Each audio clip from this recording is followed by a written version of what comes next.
Hospital से कुछ ऐसी खबरें हमने आपको दिखाई जहां पर जब व्यक्ति जीवित होता है तो कोरोना पॉजिटिव होता है, लेकिन मृत शरीर को कोरोना नेगेटिव जो है डिक्लेयर किया जाता है। वहीं नारायणा हॉस्पिटल के भी कुछ ऐसे मामले जो है अब सामने आ रहे हैं, जिससे कहीं ना कहीं जो आम इंसान है वो इस सख्ते में है, चिंता में है कि सरकारी हॉस्पिटल का अगर बुरा हाल है तो क्या प्राइवेट हॉस्पिटल क्या उस तरह से ज़िंदगी के साथ नहीं खेल रहा है। मेरे साथ एक बेटी मौजूद है जिनके पिता इस दुनिया में नहीं हैं। बहुत प्यार करती थी अपने पिता से, लेकिन आरोप जो है नारायणा हॉस्पिटल पे है कि आज उस नारायणा की वजह से, उस हॉस्पिटल की वजह से उनके पिता जो है उनके साथ नहीं है, पिता की वो छाँव नहीं है।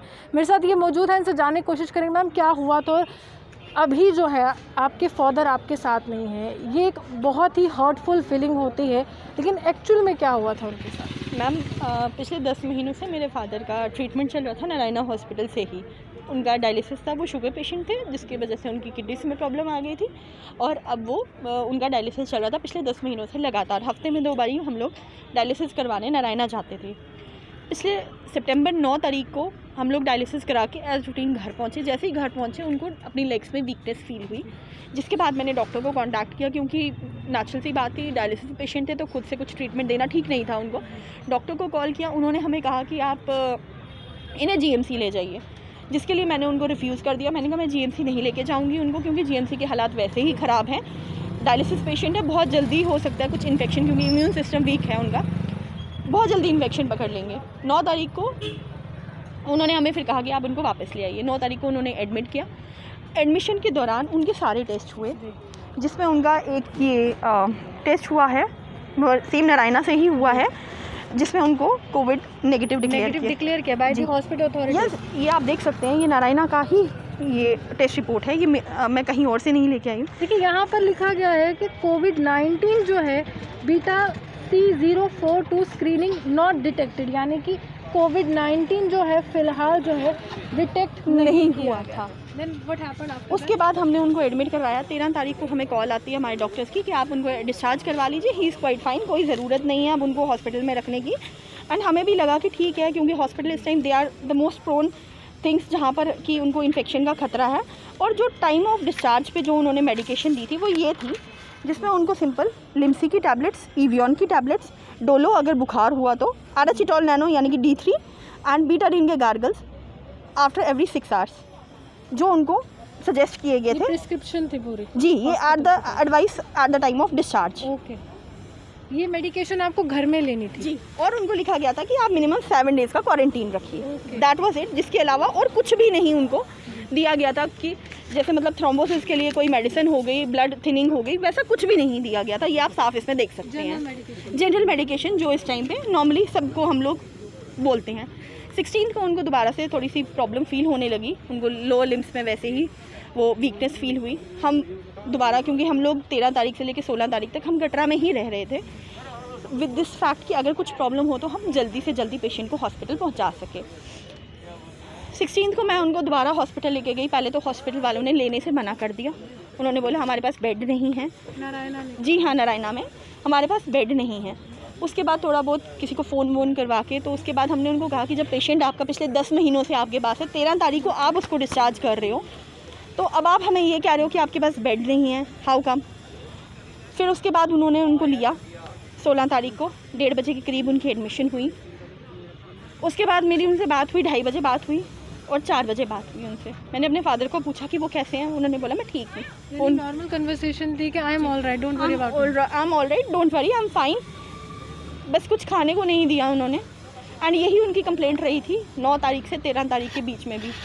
9 तारीख को जिस वक्त हमने उनको एडमिट करवाया, चूँकि हम घर से आए थे, वी वर नॉट प्रिपेयर्ड कि एडमिट होंगे या कुछ वैसा होगा। मेरे हाथ में एक बिस्किट का पैकेट था जो मैंने उनको दिया था, और उन्होंने 9 तारीख से लेकर 13 तारीख तक वो एक बिस्किट का पैकेट खाया है एक डायलिसिस पेशेंट ने। आपको उन्होंने मिलने नहीं दिया अपने पिता से? नहीं, कोविड चल रहा है जी, कोविड चल रहा है। बट आप तो अटेंडेंट थी ना, यू शुड बी देयर। नहीं, ऐसा कुछ भी नहीं था। एंड उसके बाद भी मतलब खाने के लिए उनको, मतलब जिसको कहते हैं ना कि एक इंसान को खाने के लिए, ह्यूमैनिटी जो है, पानी के लिए तरसाया गया था वहाँ पे। ये एक केस नहीं है, वहाँ पे और भी कई पेशेंट्स थे जिन्होंने अपने अटेंडेंट्स को फ़ोन किया कि हमें खाना नहीं देते, हमें पानी नहीं मिल बट रहा। इट्स अ प्राइवेट हॉस्पिटल, उनको गवर्नमेंट फंडिंग की जरूरत नहीं है, it's a private hospital, they charge you very much for the treatment. वो हम लोग पे कर रहे थे, अगर वो कुछ खाने को मांग रहे थे वो उनका काम था उन्हें देना, चाहे उनके साथ अटेंडेंट था या नहीं था। जब एक प्राइवेट हॉस्पिटल वाला पेशेंट को ले रहा है, ये उनका काम बनता है उसको देखना। और ये बिलिंग भी बहुत होती है, चार्ज भी बहुत किया जाता है, वो किस चीज़ का चार्ज किया जाता है? पर डे का 30-35 हज़ार रुपये का चार्ज होता है। Per day? जी, पर डे का 30-35 हज़ार का चार्ज होता है। बट क्या है उसमें, अगर आप देखेंगे उनकी बिलिंग देखेंगे, उसमें पीपी किट्स, ग्लव्स, मास्क, ये सब होता है। एंड विद द फैक्ट कि वो ग्लव्स, वो मास्क, वो पीपी किट्स पेशेंट के लिए नहीं होता है, वो आपके डॉक्टर्स, आपका स्टाफ पहनता है। पेशेंट को, जिसको जो प्रोन है इन्फेक्शन का, उसको हर 4 घंटे में अपना मास्क चेंज करना है एज़ पर WHO गाइडलाइंस, क्योंकि 4 घंटे के बाद वो मास्क आपका किसी काम का नहीं रहता है।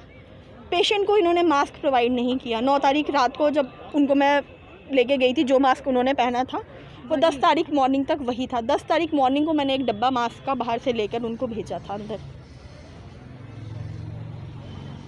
ये चीज़ हो रही है। प्राइवेट हॉस्पिटल्स तो लूट रहे हैं, GMC की तो हालत ख़राब है। जब आपके पिता को वेंटिलेटर पर रखा गया तब आपको कॉल है, आपसे क्या कहा गया कि किस ये डिजीज़ से सफ़र कर रहे हैं, व्हाट हैपन टू हिम? 16 को 4 बजे मेरी उनसे बात हुई, 5 बजे मुझे हॉस्पिटल अथॉरिटीज़ का कॉल आता है। हॉस्पिटल अथॉरिटीज़ का कॉल में मुझे ये पूछा जाता है, बोला जाता है 5 बजे उनकी तबीयत ख़राब हो गई, हमने उनको वेंटिलेटर पे डाल दिया। किससे परमिशन ली, किसने परमिट किया, किसने कहा कि आप उनको डालिए, किसने साइन करके दिए? Because I am the sole attendant जो पिछले 10 महीनों से उनके साथ लगातार हॉस्पिटल जा रही थी, हॉस्पिटल से आ रही थी, जो देख रही थी, जो उनकी मेडिसिन का ध्यान रखती। आई वॉज द पर्सन जो वहाँ पे, जिसका नंबर, जिसका नाम वहाँ पे रजिस्टर्ड, और मेरे से कोई उन्होंने पूछा नहीं गया। मुझे सिर्फ बाद में कॉल आया कि हमने डाल दिया। पर क्यों डाला? क्या कहा गया? कुछ नहीं कहा गया। उसके बाद वो फ़ोन कट हुआ। मैं उसके बाद रात तक फ़ोन ट्राई करती रही कि कोई फ़ोन उठा के ये बता दे कि मेरी फादर की कंडीशन कैसी है। फादर के पास कोई फ़ोन नहीं था उस मैम था, बट कोई फ़ोन उठा ही नहीं रहा था, क्योंकि 4 बजे जब उन्होंने फ़ोन उठाया तब तो उन्होंने बोला मैं ठीक हूँ। 5 बजे के बाद किसी ने वो फ़ोन नहीं उठाया। उसके बाद आपको क्या कहा गया? उसके बाद मुझे सुबह कॉल आती है डॉक्टर की कि उनकी तबीयत ज़्यादा बिगड़ गई है, उनकी तबीयत ज़्यादा बिगड़ गई हुई है, तो आप तैयार हो जाइए। जिसमें एक छोटी सी ब्रीफिंग दी गई कि उनकी BP डिप हो गया, ये है वो है, मतलब वी कुडंट गेट एनीथिंग कि हुआ क्या, BP डिप हुआ किस वजह से हुआ, कुछ तो हुआ होगा ना। नॉर्मल बैठे बैठे लेटे लेटे किसी इंसान का BP डिप नहीं होता। He was not eating something. कुछ दिया नहीं, कुछ खाने को नहीं मिला, उस वजह से BP डिप हुआ। वो खाना मांगते हुए गए, वो पानी मांगते हुए गए, वहाँ अंदर क्या हुआ मैं कुछ नहीं बता, और कोई सामने नहीं आया। उस वक्त क्वेश्चन नहीं किया आपने उनसे? हमने पूछा, हमें तो इनफैक्ट हमने उनको बोला कि हम उनके क्लोज कॉन्टैक्ट से हमारा भी टेस्टिंग करो, क्योंकि जब हम उनसे पूछने गए 16 तारीख को कि क्या हुआ, हमें कहा गया आपको नहीं पता वो कोविड पॉजिटिव थे।